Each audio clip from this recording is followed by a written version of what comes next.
Good afternoon. Welcome to the Future Forum, a series of discussions where we are exploring trends that are changing the future. This series is presented by the Sloan Fellows from the Stanford MSX program. My name is Ravikiran Gopalan. I'm an engineer by training with over 10 years of experience.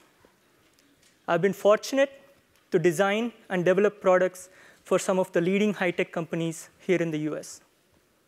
Currently, as a Sloan Fellow, I'm privileged to spend a year in Silicon Valley and at the Stanford Graduate School of Business, participating in the evolution of technology and learning from some of the brightest minds in business. The MSX program is a full-time, on-campus, one-year management degree specifically designed for accomplished and experienced professionals from around the world. My classmates, on average, have over 13 years of experience, come from over 40 different industries, and have been leaders in driving change. Today, I have the honor of introducing Professor Andrew Ng. Andrew is one of the leading thinkers in artificial intelligence with research focusing on deep learning.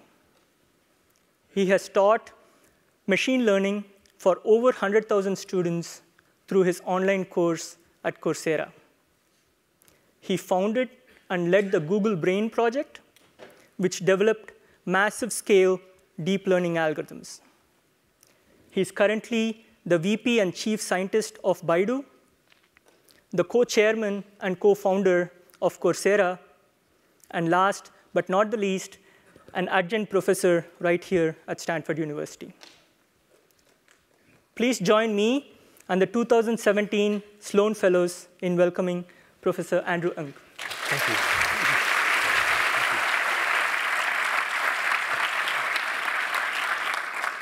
Thank you, and thank you, Ravi.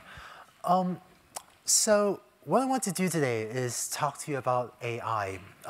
So as Ravi mentioned, right now I lead a large AI team at Baidu, about 1,300 scientists and engineers and so on. So I've been fortunate to see a lot of AI applications, a lot of research in AI, as well as a lot of users in AI in many industries and many different products. So as I was preparing for this presentation, I asked myself what I thought would be most useful to you. And what I thought I'd talk about is 4 things. I want to share with you what I think are the major trends in AI, because I guess the title of this talk was, AI is the new electricity. Just as electricity transformed industry after industry 100 years ago, I think AI will now do the same. So I'll share with you some of these exciting AI trends that I and many of my friends are seeing. I want to discuss with you some of the impact of AI on business, whether to the GSB students and to the Sloan Fellows, whether you go on to start your own company after you leave Stanford, or whether you join a large enterprise, I think that there's a good chance that AI will affect your work. So I'll share with you some of the trends for that. And then talk a little bit about the process of working with AI, so some kind of practical advice for how to think about not just how it affects businesses, but how AI affects specific products and how to go about growing those products. And then finally, I think for the sign-up for this event, there was a space for some of you to ask some questions, and quite a lot of you asked questions about the societal impact of AI. So I'll talk a little bit about that as well. Right? So, well, the title of this talk, that was projected. No, I guess not. All right. I think on the website, the title was listed as AI is the new electricity. So it's this analogy that we've been making for, I don't know, over half a year or something. And about 100 years ago, we started to electrify the United States, right? Roll out electric power.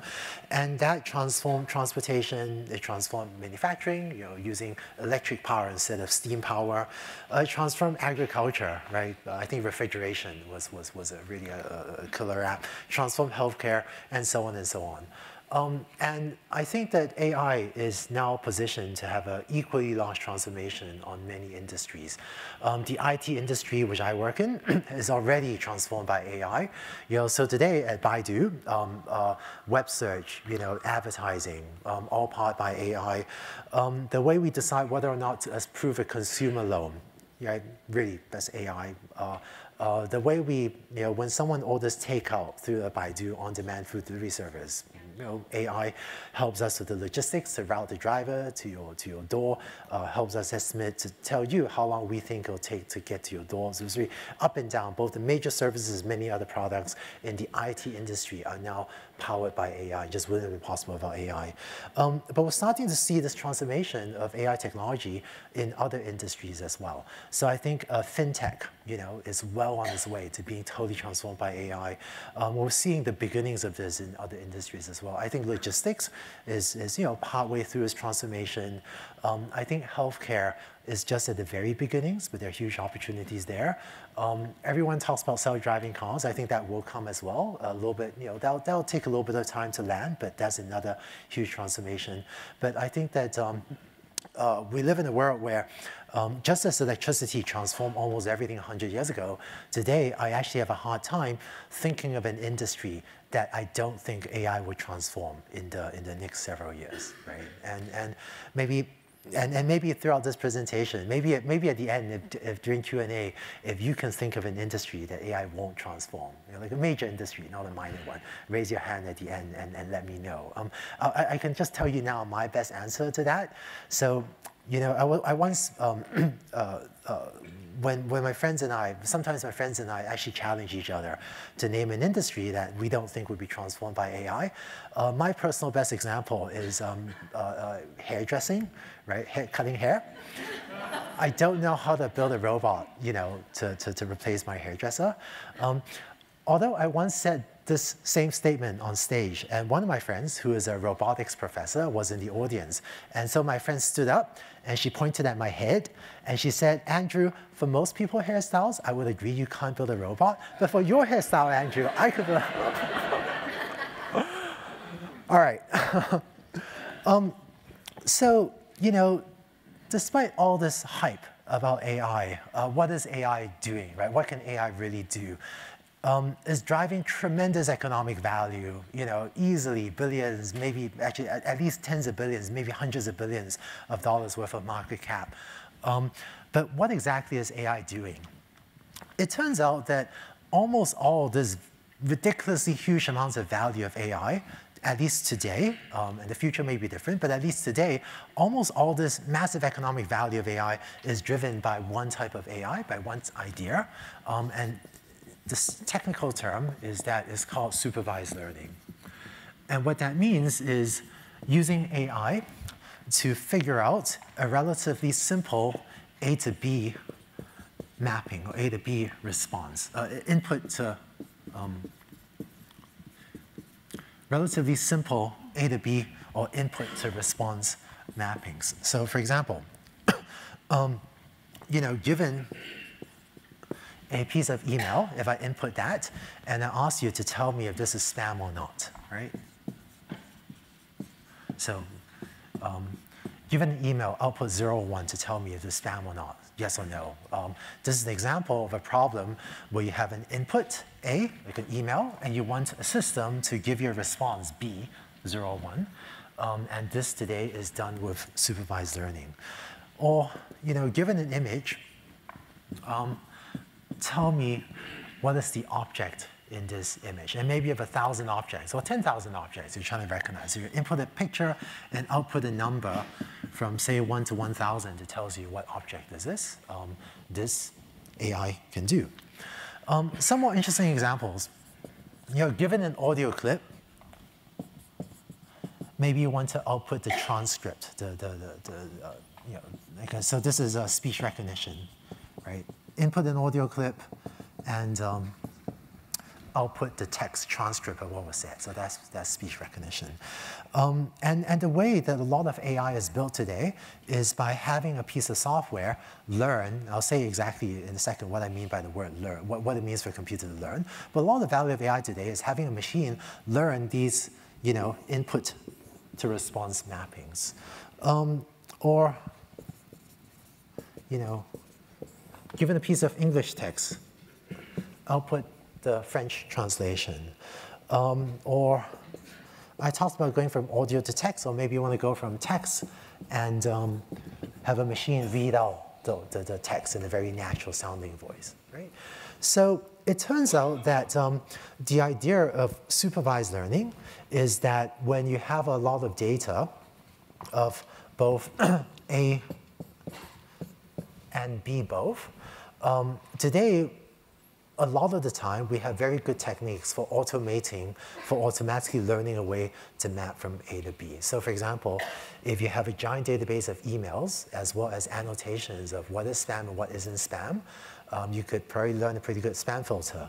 Or I guess I've done a lot of work on speech recognition. If you have, let's say 50,000 hours of audio, and if you have the transcript of all 50,000 hours of audio, then you could do a pretty good job having a machine figure out what is the mapping between audio and text, right? So the reason I want to go into this level of detail is because despite all the hype and excitement about AI, is still extremely limited today relative to what human intelligence is, right? And clearly, you and I, every one of us, can do way more than figure out input to response mappings, but this is driving incredible amounts of economic value today. Just one example, given some information about an ad and about a user, can you tell me, will the user click on this ad, right? So leading internet companies have a ton of data about this because we've shown people, some number of ads, then we saw whether they clicked on it or not. So we have incredibly good models for predicting whether a given user will click on a particular ad. And by showing users the most relevant ads, this is actually good for users because you see more relevant ads, and this is incredibly lucrative for many of the online internet advertising companies, right? So this is certainly one of the most lucrative applications of AI today, possibly the most lucrative, I don't know, right? Now, one of the, when at Baidu, I worked with a lot of product managers. And one question I got from a lot of product managers is, you're trying to design a product and you want to know how can you fit AI in some bigger product, right? So do you want to use this for spam filter? Do you want to use this to maybe tag your friends' faces? Or do you want to use this, I don't know, where do you want to build speech recognition into your app? But can AI do other things as well? Where can you fit AI into a bigger product or a bigger application? So some of the product managers I was working with were struggling to understand what can AI do and what can't AI do. So, I'm curious, how many of you know what a product manager is and what a product manager does? Okay, good, like half of you. Is that right? Okay, cool. I asked the same question at an academic AI conference, and I think only about 1/5 of the hands went up, which is interesting. But just to summarize quickly, in the workflow, a lot of tech companies, it's the product manager's responsibility to work with users, look at data, to figure out what is a product that users desire, to design the features and sometimes also the marketing and the pricing and so on. But let me just say, design the features and figure out what is the product supposed to do. Are you, for example, I don't know, should you have a like button or not? Do you let users vote this up or down? Do you try to have a speech recognition feature or not? So to really design the product, and then you give the product spec to engineering, which is then responsible for building it, right? That's a common division of labor in technology companies between product managers and engineers.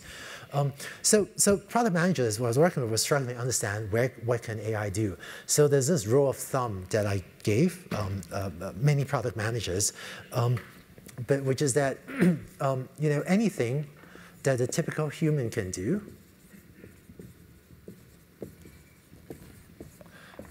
with at most 1 second of thought,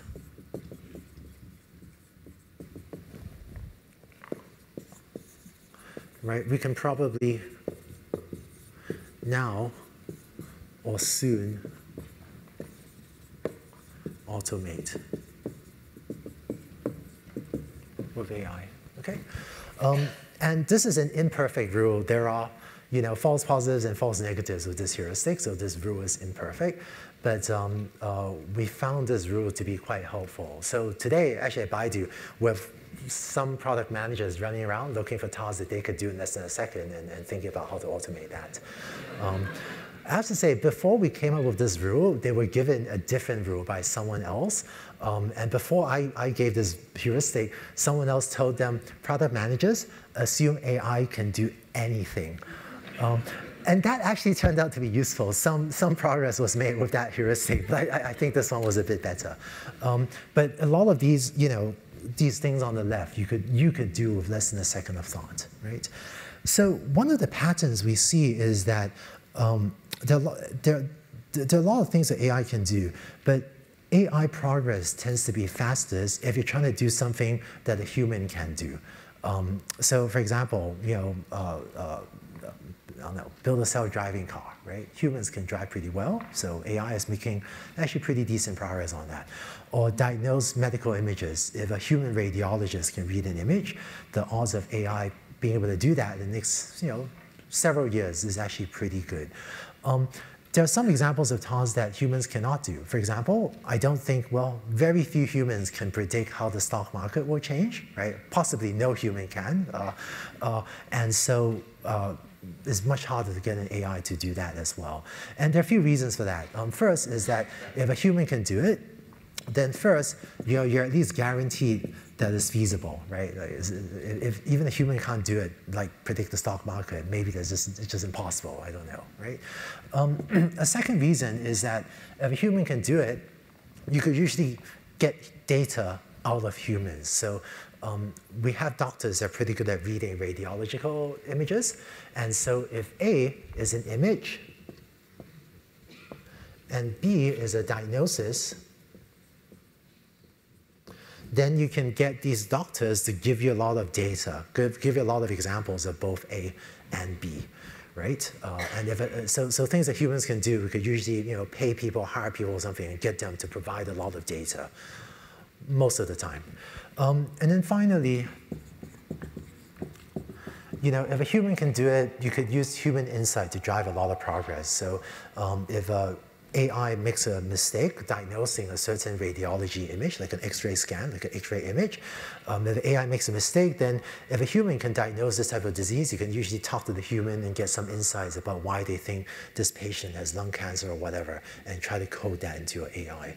So one of the patterns you see across the AI industry is that progress tends to be faster when we're trying to automate tasks that humans can do.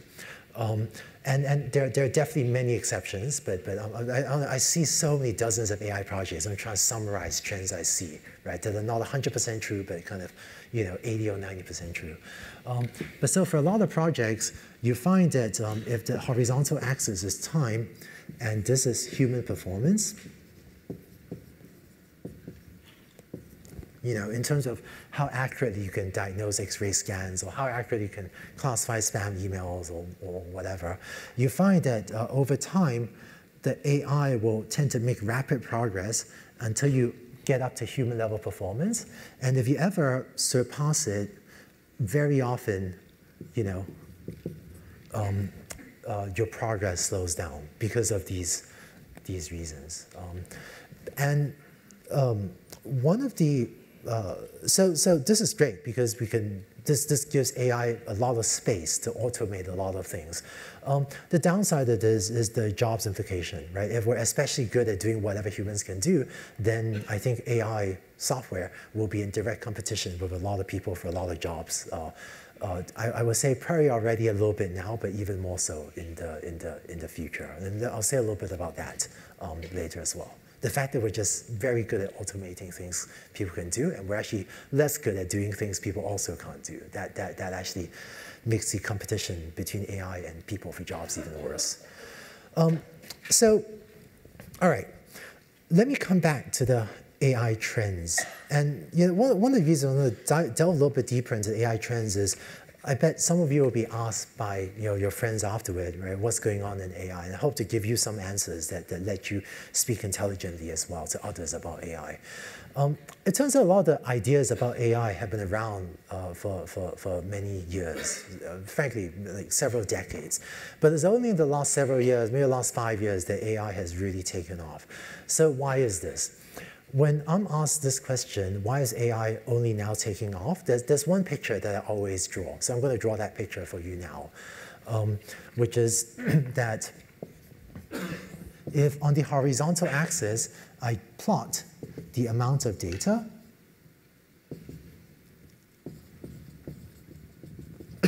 and on the vertical axis, I plot the performance of an AI system. It turns out that several years ago, maybe 10 years ago, we're using earlier generations of AI software, earlier generations of what's called machine learning algorithms to learn these A to B mappings. And for the earlier generations of, so this is an earlier, machine learning.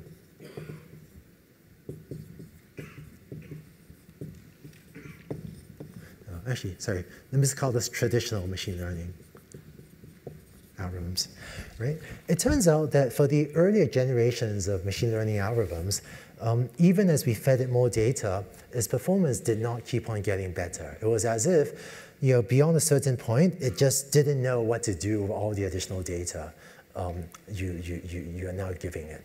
And here by data, I mean the amount of A, B data, right, with both the input A as well as the target B that you wanted to output. And what happened over the last several years is because of Moore's law and also GPUs, maybe especially GPU computing, we've finally been able to build machine learning pieces of software that are big enough to absorb these huge data sets that we have. So what we saw was that if you feed your data to a small neural network, see a little bit later what a neural network is, but an example of a machine learning technology. If you've heard the term deep learning, which is working really well but also a bit overhyped, neural network and deep learning are roughly synonyms. Then with a small neural network, the performance looks like that. If you build a slightly larger neural net, the performance looks like that. And it's only if you have the computational power to build a very large neural net that your performance kind of keeps on going up, right? Sorry, I think this line should be strictly above the others. Yeah, something like that, right? And so what this means is that in today's world, to get the best possible performance, in order to get up here, you need two things. First, you need a ton of data, right? And second, you need the ability to build a very large neural network. And large is relative, but because of this, I think the bleeding edge of AI research, the bleeding edge of neural net research, is today shifting to supercomputers, or HPC, or high-performance computers, or supercomputers. So in fact, today, the leading AI teams tend to have this org structure, where you have an AI team, and you have sort of machine learning researchers, right, abbreviated ML, and you have HPC, high-performance computing, or supercomputing researchers are working together to build the giant, to build the big iron, to build the really giant computers that you need in order to hit the levels of today's performance. I'm seeing more and more teams kind of have an org structure like this. Oh, and the org structure is organized like this because, frankly, a lot of the things we do at Baidu, for example, it requires such specialized expertise in machine learning and such specialized expertise in HPC that there's no one human on this planet that knows both subjects to the levels of expertise needed, frankly, right? So let's see. So let me go even further into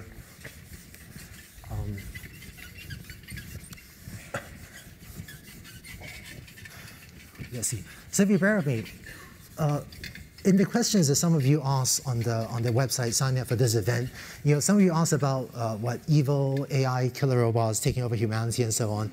So no, people do worry about that. So to kind of address that, I actually want to get just slightly technical and tell you what is a neural network, right? So a neural network loosely inspired by the human brain, right? And so a neural network is a little bit like a human brain, right? So that analogy that I just made is so easy for people like me, right, to make to the media, that this analogy tends to make people think we're building artificial brains that just like the human brain.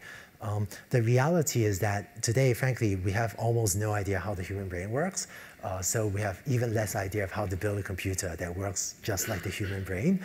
And even though we like to say neural networks are a little bit like the brain, they are so different that I think we've gone past the point where that analogy is still that useful, right? It's just that maybe we don't have a better analogy right now to explain it. But so let me actually tell you what a neural network is, and I think you'd be surprised at how simple it is, right? So let me show you an example of the simplest machine learning problem, which is let's say you have a data set where you want to predict the price of a house, right? So you have a data set where the horizontal axis is the size of the house, and the vertical axis is the price of the house, square feet, dollars. So you have some data set like this, right? And so, well, what do? You fit a straight line to this, right? So this can be represented via a simple neural network where you input the size and you output the price, okay? And so this straight line function is represented via, a neuron, which I'm going to draw in pictures as a little circle like that, okay? And if you want a really fancy neuron, maybe it's not just fitting a straight line, maybe it's, I don't know, a bit smarter and realizes prices should never be negative or something. But to a first approximation, let's just say it's fitting a straight line, right? Maybe you don't want it to be negative or something, right? But now, so this is maybe the simplest possible neural network. One input, one output, with a single neuron. So what is a neural network? Well, it's just taking a bunch of these things, really taking a bunch of these things and stringing them together. So instead of predicting the price of a house just based on the size, maybe you think that the price of a house actually depends on several things, which is, well, first is the size, and then there's the number of bedrooms. And depending on the square footage and the number of bedrooms, this tells you, right, what family size this can comfortably support, right? Can this support your family of 2, a family of 4, family of 6, whatever, right? And then, well, what else? Based on the zip code of the house, as well as the average wealth of the neighborhood, maybe this tells you about the school quality, right? So with 2 little neurons, one that tells us the family size the house can support, one that tells us the school quality, and maybe the zip code also tells us, how walkable is this, right? And maybe if I'm buying a house, maybe ultimately I care about what family size and support. Is this a walkable region? What's the school quality? So let's take these things and string them into another little neuron, another linear function or something like it, that then outputs the price, okay? So this is a neural network. And one of the magics of a neural network is that I gave this example as if, when we're building this neural network, we have to figure out that family size, walkability, and school quality are the 3 most important things that determine the price of a house, right? As I drew this neural network, I talked about those 3 concepts. Part of the magic of a neural network is that when you are training one of these things, you don't need to figure out what are the important factors. All you need to do is give it the input A and the response B, and it figures out by itself what are all of these intermediate things that really matter for predicting the price of a house. And part of the magic is when you have a ton of data, when you have enough data, A and B, it can figure out an awful lot of things by itself, right? I've taught machine learning for a long time, right? I was a full-time faculty at Stanford for over a decade, and now I'm still adjunct faculty at the CS department. But whenever I teach people the mathematical details of a neural network, often I get from the students like almost a slight sense of disappointment. It's like, is it really this simple? Like, you got to be fooling me, But then you implement it, and it actually works when you feed it a lot of data. Because a lot of complexity, a lot of the smarts of the neural network comes from us giving it tons of data, maybe tens of thousands or hundreds of thousands or more of houses and their prices. And only a little bit of it comes from the software. So the software, while non-trivial, I mean, the software is not that easy, right? The software is only a piece of what the neural network kind of knows. The data is a vastly larger source of information for the smarts of the neural network than the software we have to write. And let's see. Yeah. So one of the implications of this is when you think about building businesses, when you think about building products or businesses, what is the scarce resource, right? If you want to build a defensible business that deeply incorporates AI, what are the moats? Or how do you build a defensible business in AI? Today, we're fortunate that the AI community, the AI research community, is quite open. So almost all, maybe all, of the leading groups tend to publish our results quite freely and openly. And if you read our papers at Baidu, we don't hold anything back. If you read our state-of-the-art speech recognition paper, or state-of-the-art face recognition paper, we really try to share all the details, and we're not like trying to hide any details, right? And many leading research groups in AI do that. So so it's difficult to keep algorithms secret anyway. So how do you build a defensible business using AI? I think today there are two scarce resources. One is data. It's actually very difficult to acquire huge amounts of data, right? A comma B. Maybe to give an example, one of the projects, well, maybe a couple examples. Speech recognition. I mentioned just now that we've been training on 50,000 hours of data. This year, we expect to train about 100,000 hours of data.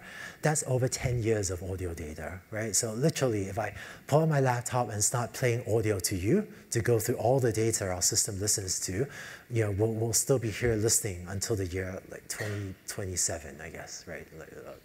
So this is a massive amount of data that is very expensive to obtain. Or take face recognition. We've done a lot of work on face recognition.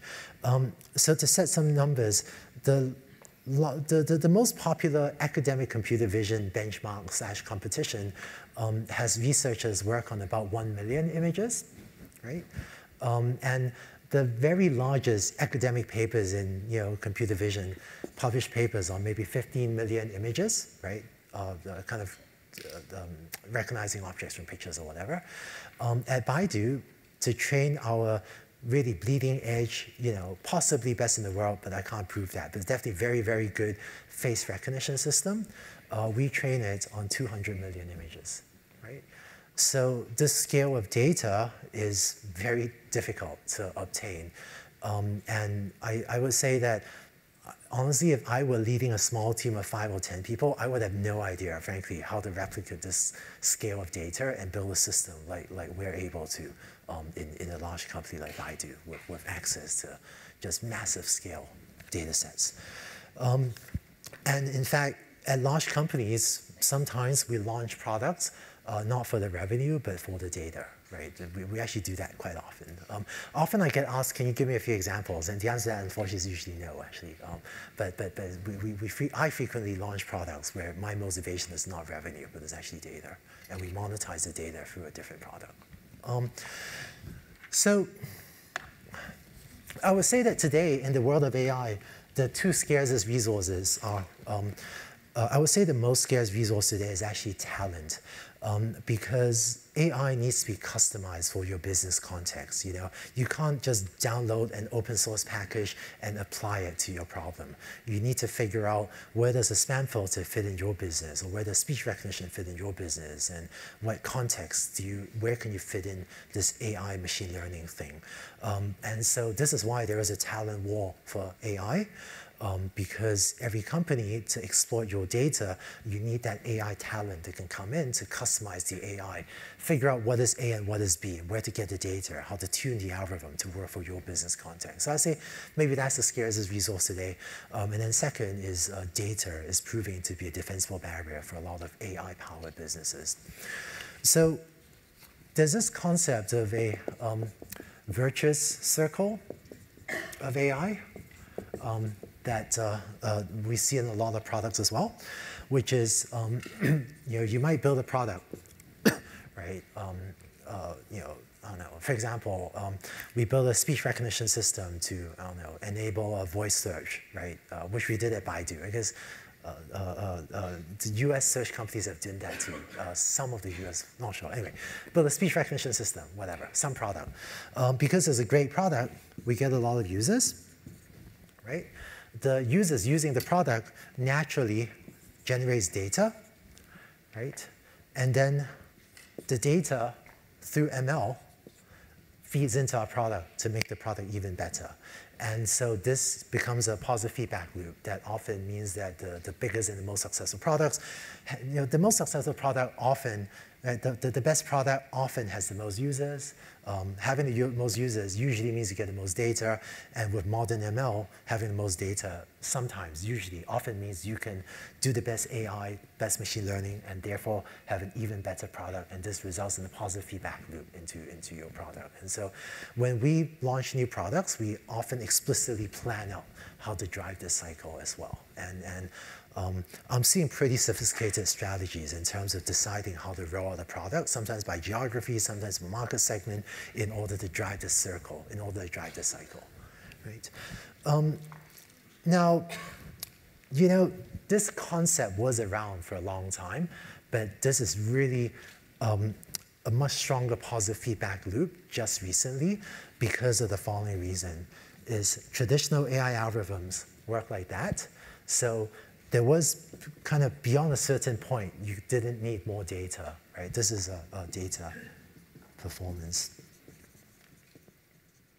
So I feel like 10 years ago, data was valuable, but it created less of a defensive barrier because, beyond a certain threshold of data, it just didn't really matter. But now that AI works like that, the data is becoming even more important for creating defensible barriers for AI-powered businesses.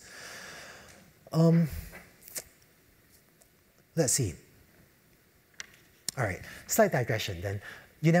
Several of you asked me about, so actually Ravi was kind enough to take the audience questions from the sign-up form and summarize them into major categories. One of the categories he summarized, so he summarized the questions into major heading categories, right? So one of them was AI societal impact. One was practical questions for AI. One of the headings that Ravi wrote was scared, as in will AI take over the human race or kill humans or whatever.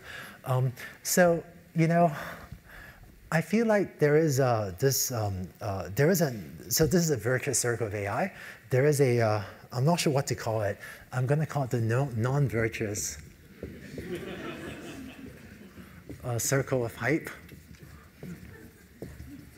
When preparing for this talk, I actually went to a thesaurus to look up antonyms, opposites of the word virtuous, and vile came up. But I thought vile circle of hype was a bit too provocative. I don't know. But I feel like that we are unfortunately, there is this evil AI hype. Will AI take over the world, smarter than humans, eliminate human race, whatever? Unfortunately, some of that evil AI hype, right, fears of AI, is driving funding. Because, well, if AI could wipe out the human race, then, sometimes wealthy individuals or sometimes government organizations or whatever, that now think, well, let's fund some research. And the funding goes to anti-AI evil AI. And the results of this work drives more hype, right? And I think this is actually a very unhealthy cycle that a small part of the AI community is getting into. And I'll be honest, unfortunately, I see a small group of people is a small group with a clear financial incentive to drive the hype because the hype drives funding to them. So I'm actually very unhappy about this hype. And I'm unhappy about it for a couple of reasons. You know, first, I think that there is no clear path to how AI can become sentient, right? You know, part of me, I hope that there will be a technological breakthrough that enables AI to become sentient, but I just don't see it happening. It might be, you know, it might, that breakthrough might happen in decades. It might happen in hundreds of years. Maybe it will happen thousands of years from now. I really don't know. The timing of technological breakthroughs is very hard to predict. And so, you know, I once made this analogy that worrying about evil AI killer robots today is a little bit like worrying about overpopulation on the planet Mars. Right?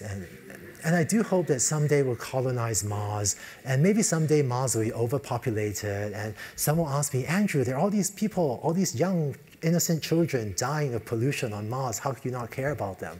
And my answer is we haven't landed on the planet yet, so I don't know how to work productively on that problem.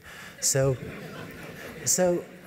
I feel like maybe the dilemma is, you know, if you ask me, do I support doing research on X, right? Do I support research on almost any subject? I usually want to say yes, of course. Doing research on anti-evil AI is a positive thing, but I do see that there is a massive misallocation of resources. I think if there were 2 people in the United States, maybe 10 people in the United States working on anti-evil AI, is fine. If there are 10 people working on overpopulation of Mars, it's actually fine. Form a committee, write some papers. But I do think that there is much too much investment in this right now, right? So yeah, so sleep easy, you know, is not. And maybe the other thing, quite a lot of you asked about societal impact, which I found inspiring. The other thing I worry about is this evil AI hype being used to whitewash a much more serious issue, which is job displacement, right? So frankly, you know, I go to academic, I know a lot of leaders in machine learning, right? And I talk to them about their projects, and there's so many jobs that are squarely in the crosshairs of my friends' projects, and the people doing those jobs, frankly, they just don't know, right? And so in Silicon Valley, we've been responsible for creating tremendous wealth, but part of me feels like we need to be responsible as well for owning up to the problems we cause, and I think job displacement is the next big one. Thank you. Thank you. Yeah, and maybe I'll say a little bit that. Say just a little bit more about that at the end. And we shouldn't whitewash this issue by pretending that there's some other futuristic fear to fearmonger about and try to solve that while ignoring the real problem. Let's see. So the last thing I want to talk about is AI product management. You know, so AI is evolving rapidly. It's super exciting. There are just opportunities left and right. But I want to share with you some of the challenges I see as well, right? Or really some of the things we're working on that are at the bleeding edge, where I feel like, you know, our own thinking is not yet mature, but that you run into if you try to incorporate AI into your business. So AI product management. Right? So maybe you know, many of you know what a PM is, but let me just draw for you a Venn diagram. That's my simple model of how PMs and engineers should work together, right? So you know, let's say this is the set of all things that users will love, right? So this is a set of all possible things, you know, all possible products that users will love, and this is a set of all things that are feasible. Right? Meaning that, you know, today's technology or technology now or the near future enables us to build this, right? So for example, I would love a teleportation device, but I don't think that's technological feasible. So a teleportation device would be here. We would all love one, but I don't think it's feasible. There are a lot of things that are feasible, but that no one wants. Boy, we'll build a lot of those in Silicon Valley as well. And I think the secret is to try to find something in the middle, right? And so, roughly, I think of the PM's job as figuring out what is this set on the left, and research or engineering's job as figuring out what's in this right set, and then the two kind of have to work together to build something that's actually in the intersection, right? Now, one of the challenges is that AI is such a new thing that the workflows and processes that we're used to in tech companies, they're not quite working for AI tools. So maybe, for example, in Silicon Valley, we have pretty well-established processes for product managers and engineers and engineering to do their work. For example, for a lot of apps, the product manager would draw a wireframe, right?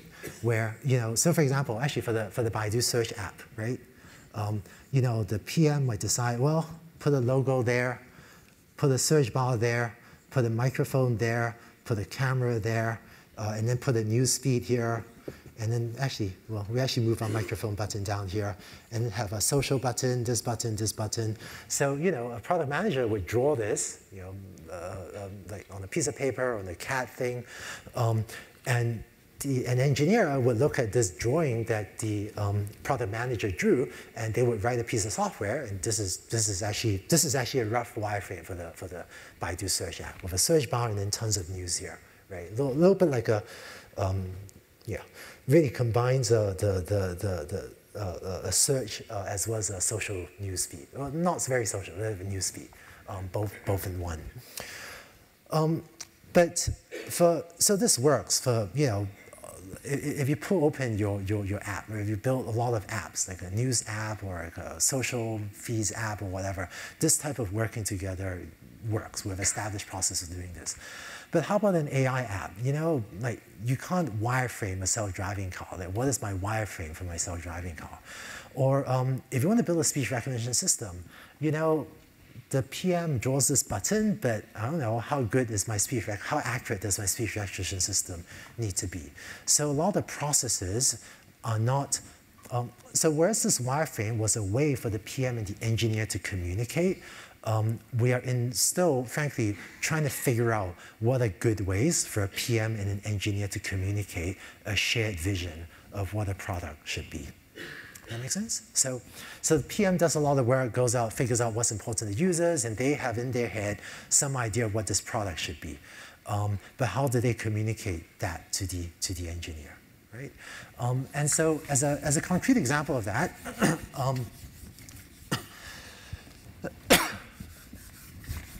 let's say that you're trying to build a speech recognition system. I did a lot of work on speech recognition, right? So really, well, my team and I did a lot of work on speech recognition, so I've thought about that a lot. If you're trying to build a speech recognition system, say to enable voice search, there are a lot of ways to improve a speech recognition system. Maybe you want it to work better even in noisy environments, right? But a noisy environment, it could mean a car environment, or it could mean a cafe environment, people talking versus car noise or highway noise. Or maybe you really needed to work on low bandwidth audio, right? Maybe sometimes users are just in a bad cell phone coverage setting, so you needed to work better on low bandwidth audio. Or maybe you needed to work better on accented speech, right? Well, I guess US has a lot of accents. China also has a lot of accents. So what does accented speech mean? Does it mean a European accent or an Asian accent? And European, does that mean British or Scottish or French? Or what does accented really mean? Or maybe you really care about something else, right? So one of the practices we've come up with is that one of the good ways for a PM to communicate with an engineer is through data. And what I mean is, for many of my projects, we ask the PM to be responsible for coming up with a data set. For example, give me, let me say 10,000 audio clips that really shows me what you really care about, right? So, and so if the PM comes up with 1,000 or 10,000 examples of of recordings of speech and gives us data to the engineer, then this gives the engineer a clear target to aim for. So it found that having a PM responsible for collecting really a test set is one of the most effective processes for letting the PM specify what they really care about. And so if all 10,000 audio clips have a lot of car noise, this is a clear way to communicate to the engineer that you really care about car noise. If it's a mix of these different things, then it communicates to the engineer how exactly what mix of these different phenomena the PM wants you to optimize for, right? I have to say, this is one of those things that's obvious in hindsight, but that surprisingly few AI teams do this. One of the bad practices I've seen is when the PM gives an engineer 10,000 audio clips, but they actually care about a totally different 10,000 ones. That happens surprisingly often in multiple companies, right? And then I feel like we're kind of still in the process of advancing the bleeding edge of these workflow processes for how to think about new products. So here's another example. We've done a lot of work on conversational agents, right? So in a conversational agent, I might say to the AI, please order takeout for me. And then the AI says, well, what restaurant do you want to order from? And say, oh, I feel like a hamburger or whatever. So you go back and forth. It's like a conversational chatbot to help me order food or whatever. So again, if you were to draw a wireframe, the wireframe would be, well, you say this, the chatbot says this, you say this, chatbot says this, but this is not a good spec for the AI, right? The wireframe is the easy part. The visual design, you could do that, but how intelligent is this really supposed to be? So the process that we developed at Baidu is we asked the PM and the engineer to sit down together and write out 50 conversations that the chatbot is meant to have with you, right? So for example, if you sit down and you write the following.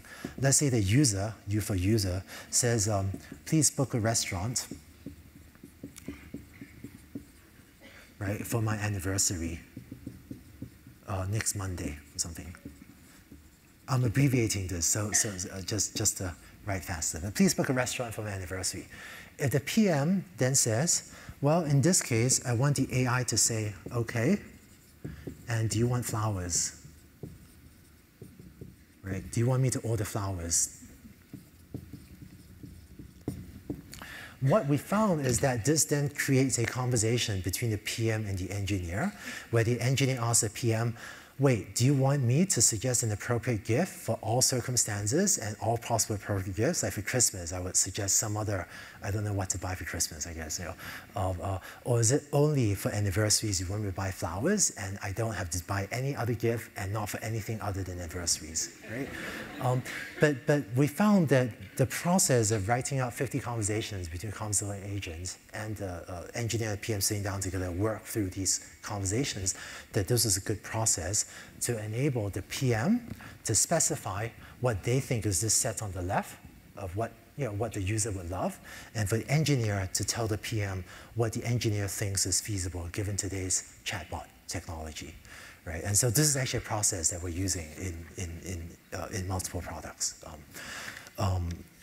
So I think that AI technology is advancing rapidly, and there are so many shiny things in AI. The things you see the most in PR are often the shiniest technology, but the shiniest technology is often not the most useful, right? But I think that we're still missing a lot of the downstream parts of the value chain of how to take the shiny AI technology that we, find out in research papers and how to think about how to develop a product or a business, and we're definitely it definitely feels like we're in the software engineering today has established processes like code review and agile development. Some of you know what those are, right? But they're these well-established processes for writing code. I think we're still in the early phases of trying to figure out how on earth to organize the work of AI and the work of AI product. And this is actually a very exciting time to enter this field. Let's see.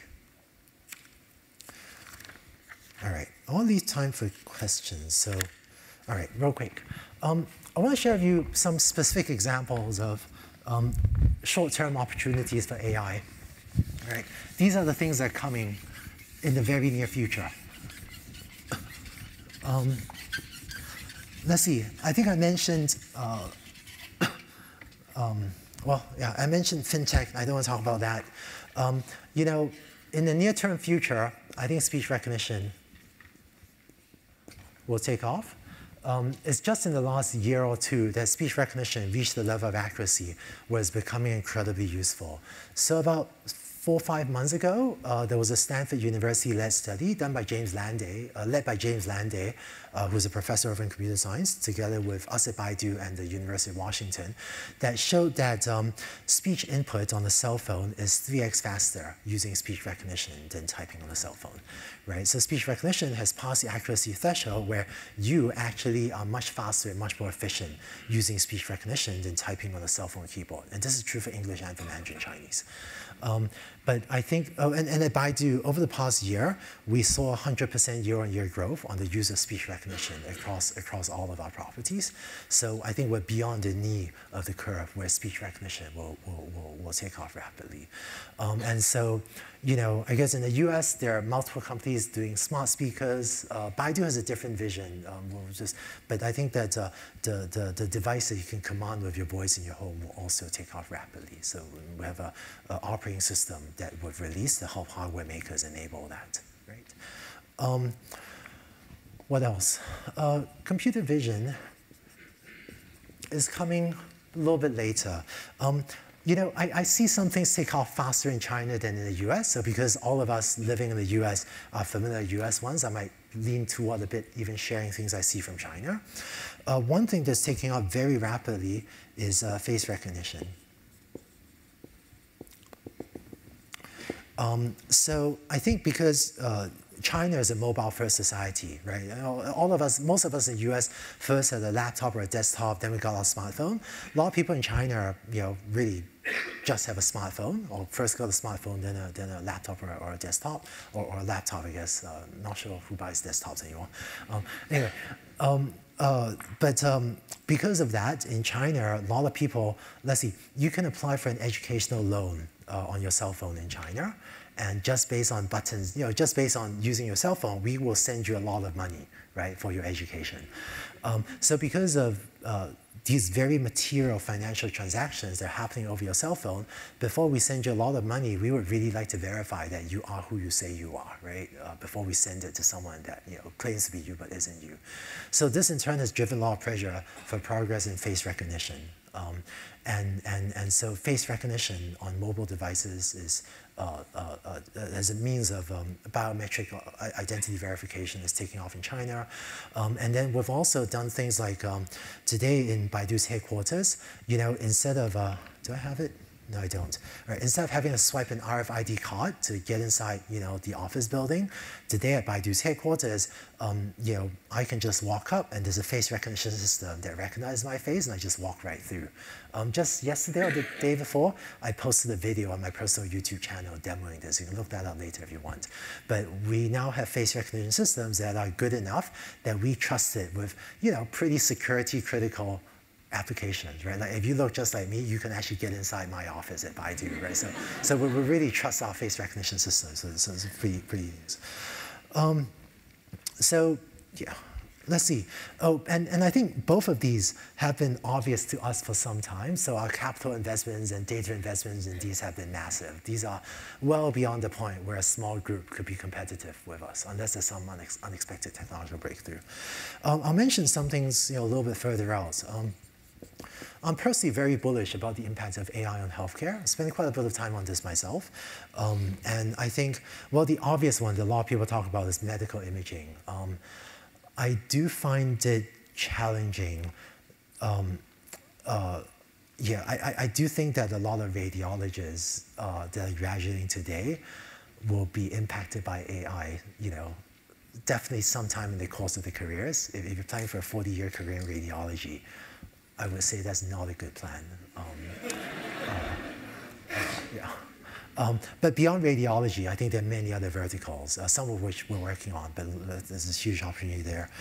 And anyway, and on and on and on, right? And I think fintech is there. I hope education will get there, but I think education has other things to solve before it really needs a huge impact by AI. But I really think that AI, you know, will be incredibly impactful in many different verticals. So let's see. And what I talked about today was kind of AI technology today, right? So really supervised learning. And I would say that the transformation of all of these industries, there's already a relatively clear roadmap for how to transform multiple industries using just supervised learning. There are researchers working on even other forms of AI. You might hear words like unsupervised learning or reinforcement learning or transfer learning. There are other forms of AI as well that maybe don't need as much data, maybe has other advantages. Most of those are in the research phase, or most of them are used in very relatively small ways. They're not what's driving economic value today, but many of us hope that there'll be a breakthrough in these other areas, and if that comes to pass, then that will unlock additional waves of value. Right? So let's see. The field of AI has had several winters before, right? I think the field was overhyped, went down, somewhat overhyped, went down. So we think there were maybe 2 winters in AI, right? But many disciplines undergo a few winters, winter, and then eternal spring. And I actually think that AI has passed into the phase of eternal spring. And I think one of the questions that someone asked was, when will AI no longer be the top technology or something, right? And I feel like if you look at silicon technology, right? I think we're in the eternal spring of silicon technology, or maybe some other metal, some other material will surpass it, but the concept of a transistor, and computational circuits, that seems like it's going to be with the human race for a long time. And I think we have reached that point for AI, where AI, neural networks, deep learning, I think it will be with us for a long time.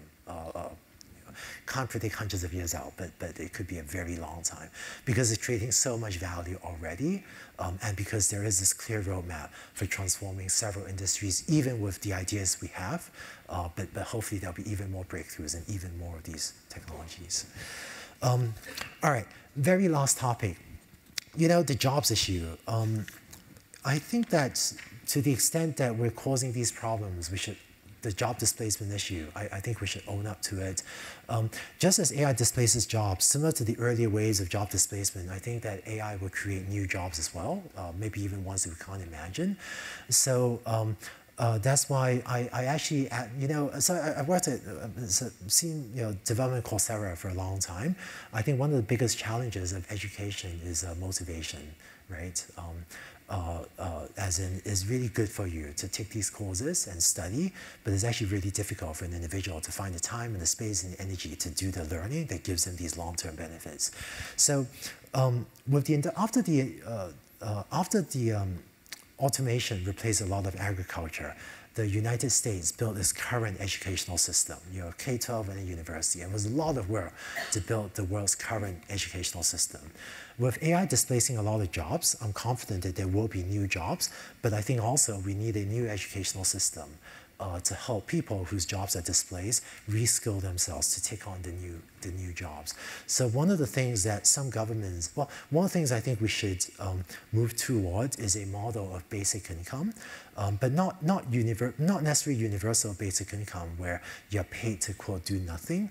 But I think governments should give people a safety net, but pay the unemployed to study, right? To provide a structure that helps the unemployed to study so as to increase the odds of gaining the skills needed to re-enter the workforce and contribute back to the tax base that is paying for all this basic income. So I think we'll need a new deal in order to evolve society towards this new world where there are new jobs, but job displacements are also happening faster than before. And I'm happy to say more about that. Finally, this is really final thing.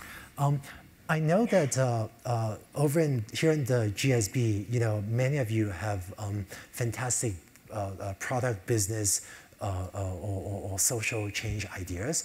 One of the things I hope to do is try to connect GSB and CS. I think GSB and CS have very complementary sets of expertise, but for various complicated reasons we can get into, the two communities don't seem very connected. So I'm in the process of organizing some events that I hope will bring together some CS, some GSB, maybe also some some VC, some capital investments, to those of you interested in exploring new opportunities that AI creates. So if you want to be informed of that, sign up for this mailing list at bit.ly/GSB-AI. There's some things being organized. They're already underway. But actually, instead of taking a picture of this, you could just go and sign up for this on your cell phone right now. Because, you can do this while taking questions. But some of these things are already underway. But when they're ready to be announced, I'll announce it to the mailing list there so that you can come in and be connected to some of these other pieces of Stanford campus. So that, happy to take questions. But let me say thank you all very much.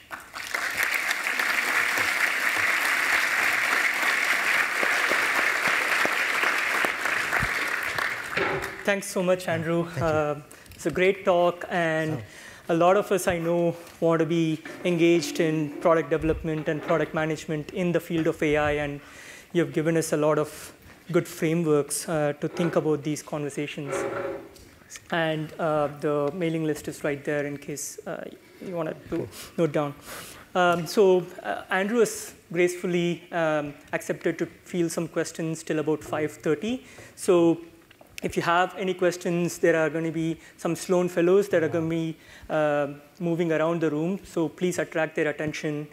But I can kick off with a question. I really wanted to ask this question because it reminded me of my GSB essay, which is what scares you about AI and why? But I guess you already answered part of that, so maybe you can touch on that. And another question which I felt was interesting was, what is the role of non-technical leaders in development of AI? Who's in charge of the ethical decisions being made in directing AI?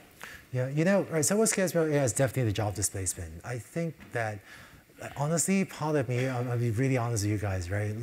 Part of me wonders, you know, with the recent presidential election, part of me really wonders if many of us in Silicon Valley, if we really failed a large fraction of America. And that's me being really honest. I'm not saying I agree with everything happening in politics right now, but part of me actually wonders if we created tremendous wealth, but also, frankly, left a lot of people behind. And I think it is past time for us to own up to it and also take responsibility for addressing that.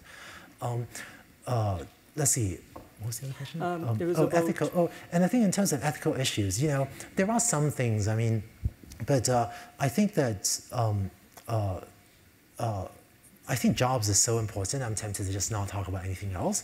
But you know, I think that AI is really powerful and could do all sorts of things.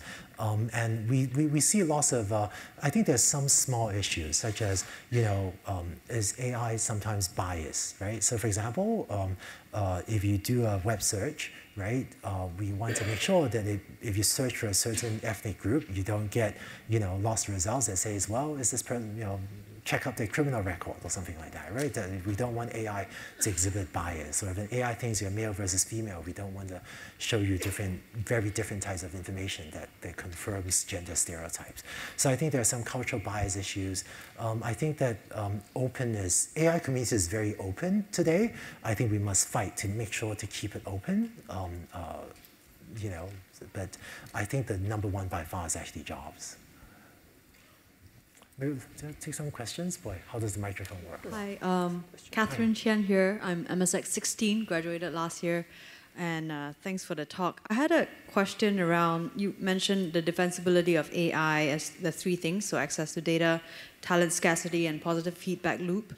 And 1 and 3, so access to data and positive feedback loop seems to really benefit large companies or companies that already have the AI technology.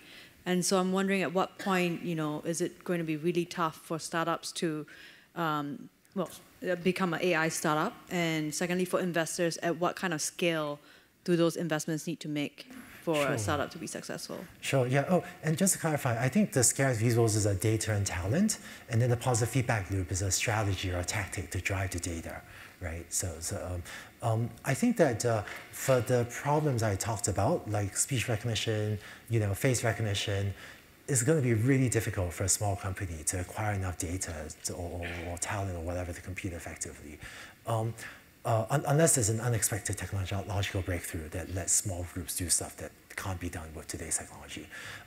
But I think there are lots of small verticals. So for example, take medical imaging. There are some medical diseases where there are so few cases around the world that, you know, if you have 1,000 images or something, that might be almost all the data that exists in the world. And so that's one. There are some verticals where there just isn't that much data.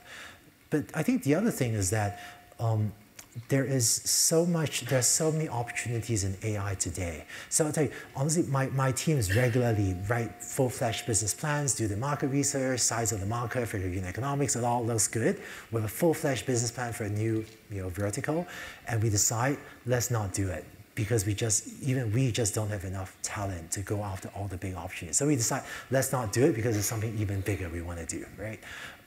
So I think today we're fortunate to have so many opportunities that there are plenty of opportunities that the large companies are frankly not pursuing because today's world has more opportunities than talented AI researchers. It's a question over there. Hi, Andrew. What do you think of the use of AI in the creation? Sorry, over here. Got it. In the creation of inventions. So something that's usually the reserve of the human mind. The use of AI to create inventions and even patentable inventions. Yeah, I would say we're in the very early phases. Creativity is a very funny thing, right? So can AI compose music? It's so subjective. I feel like even with 20-year-old technology, automated music composition by computers, a lot of us thought the automatic composition sounded horrible, but there were some people that loved it, with like 20-year-old technology. So I don't know. We've seen a lot of cool work with AI doing special effects on images, synthesizing, make this picture look like it was painted by a certain painter. I don't know. It feels like a small but very interesting area right now. But making complex inventions, like inventing a totally new, very complicated system with many pieces, I think that's beyond what I would see a clear path to today. So a couple of questions here. Yeah, go ahead. So, as you drew the other limiting factor, you talked about data versus performance, and you said Moore's law has really helped you here, and certainly GPU has done that for you. Moore's law is coming to an end. How do you think that's going to impact AI? Yeah. So, could people hear, or should I repeat for the mic? Sure. So scalability drives a lot of progress in AI, but if Moore's law is coming to an end, how does that affect the scalability of AI? It turns out that, let's see, so I think that, so I've seen the roadmaps of multiple, high-performance computing hardware type companies, and whereas Moore's law for a single processor doesn't seem to be working very well anymore, I have seen specific and I think credible roadmaps of microprocessor companies that show that for the types of computations we need for deep learning, for neural networks, I am confident that it will keep on scaling for the next several years. And so this is SIMD processing, single instruction, multiple data.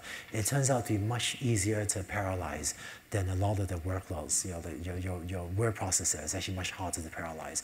A neural network is actually much easier to parallelize. So I feel like there is still a lot of headroom for faster computation. I would say that when I look across the mix of problems, many of the problems, AI problems, are bottlenecked by data, but many of the problems are also just bottlenecked by computational speed. There are some problems where our ability to acquire data exceeds our ability to process that data inexpensively. So further progresses in HPC, which I think there is a roadmap for, should open up more of that value. There's a question right behind. Is this on? Oh, hello. Hi, Andrew. My name is Erica Lee. I'm a startup founder working in machine learning. So I had two questions. You mentioned that algorithms aren't like the special sauce to being successful in AI.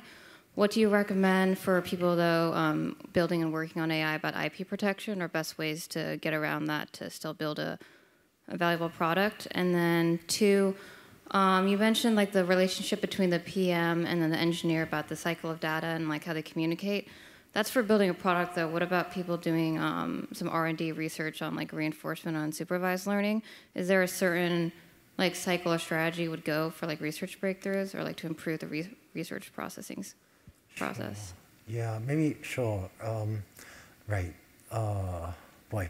All right. So I think, yeah, IP protection sounds one of those things that if you give advice on it, I'll get into trouble with lawyers or something.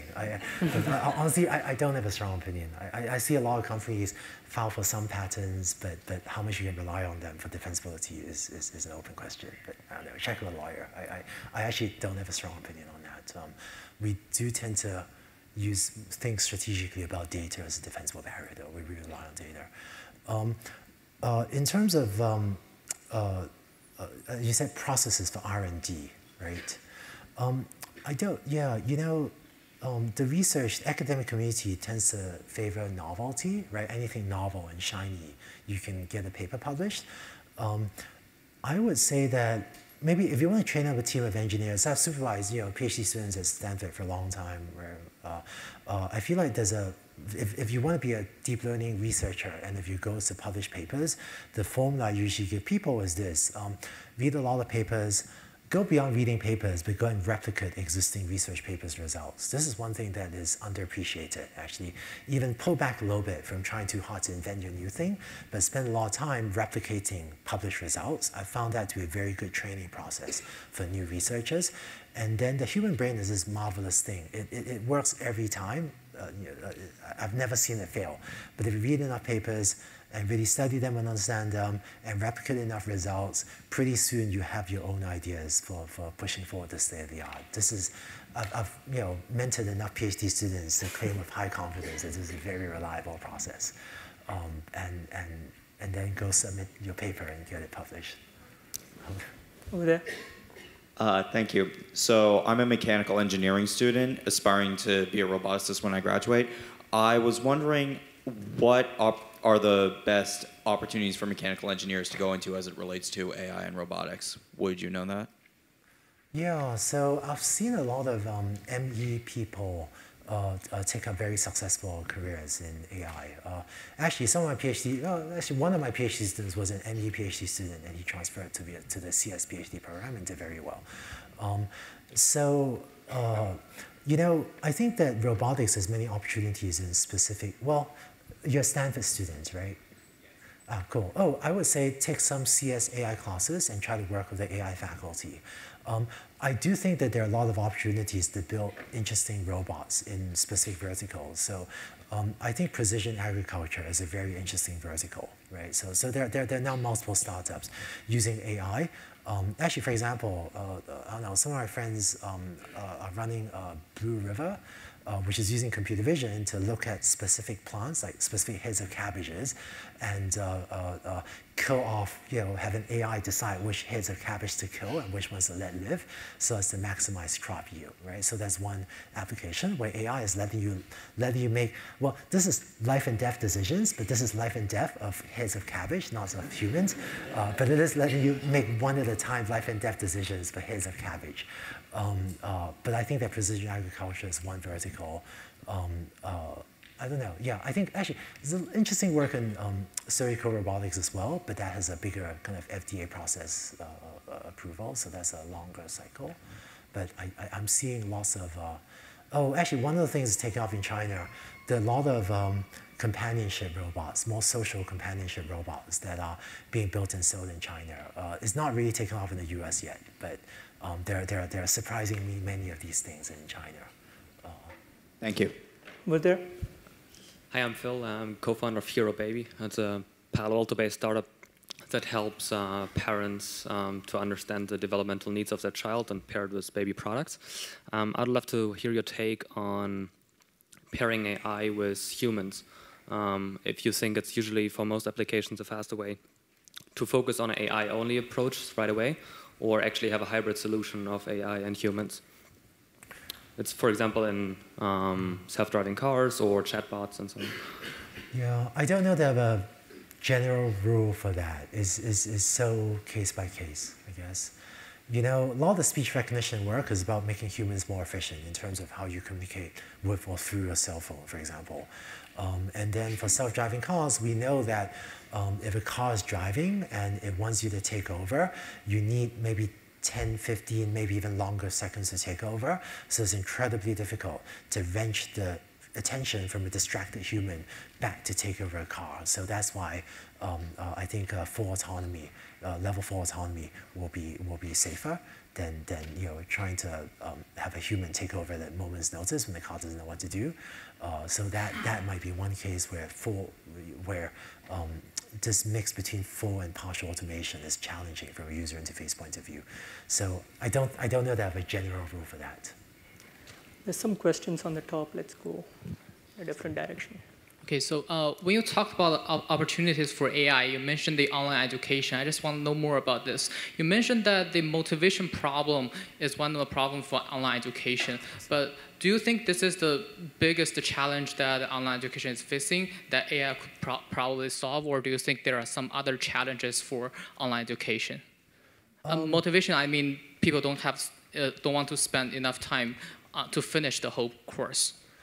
Yeah, so I think that actually, AI is helping with education, and people have talked about personalized tutors for a long time. And today Coursera uses AI to give you customized course recommendations, and there's AI for auto grading. So I would say it's definitely helping at the margins, but I would say that education still has a big digital transformation to go through, maybe even without that much involvement of AI. Maybe one pattern that's true for a lot of industries is first comes the data, and then comes the AI. So healthcare meets this pattern. Over the past, thanks to, partially the Obamacare, right? There's a huge movement in the United States, a movement in other countries too, toward electronic health records, EHR. So the rise of EHR and the fact that, your X-ray scans all went from film to digital X-rays, so that wave of digitalization has now created a lot of data that AI can eat to create more value. I would say that a lot of education still feels like it's first undergoing the digital transformation. And while AI can certainly help, I think there's still a lot of work to do for just the digital transformation. I think there's one more question on the top. Yeah, if you could talk a little bit about how Baidu is using AI for managing your own cloud data centers, primarily IT operations management use cases. Sure. So I guess, let's see. I'll give one example. We talked about this several years ago. We did almost 2 years ago, we did a project showing that we can detect hardware failures, especially hard disk failures, a day ahead of time using AI. And so this allows us to do preemptive maintenance, a hot swap a hard disk, copy the data off even before it fails, thus reducing cost and increasing reliability. We've also been working to reduce power consumption of our data centers. Some of the load balancing uses AI. I wouldn't say there's, I can't point to like one big thing, but I feel like in many places, AI has had an impact optimizing, various aspects of data center performance. We'd like to stay for longer, but we have to leave the room for the next event, so it'll probably be the last question. Hey, how are you here? I actually studied at both CS and the GSB before. So my question is, you actually mentioned that the sweet spot for AI problem is, if human can process for less than a second, that would be a good problem set for AI to solve. Can you comment on the other way, on the other side of spectrum, like, in your experience, a problem would take a lot more seconds or a long time for human to process, yet after careful modeling or careful planning, you are able to solve a problem via AI. Can you give some examples on that? Yeah, sure. All right, maybe a couple. So I'll give you a couple. There are things that AI can do that humans can't do in less than a second. So for example, I think Amazon today does a way better job recommending books to me than even my wife does, right? And the reason is Amazon, has a much more intimate knowledge of what books I browse and what books I read than even my wife does. Advertising, honestly, leading internet companies have seen so much data about what ads people click on and don't click on, become remarkably good at that task. So there are some problems where a machine can consume way more data than any human can. and model the statistical patterns and make predictions. So this is something that AI surpasses human performance because it can consume so much data, right? Like Amazon knowing what my book preference is better than my wife. Let me finish. And then the other thing of tasks that take a human more than 1 second to do, a lot of the work of designing AI into the workflow is piecing many small AI pieces together into a much bigger system.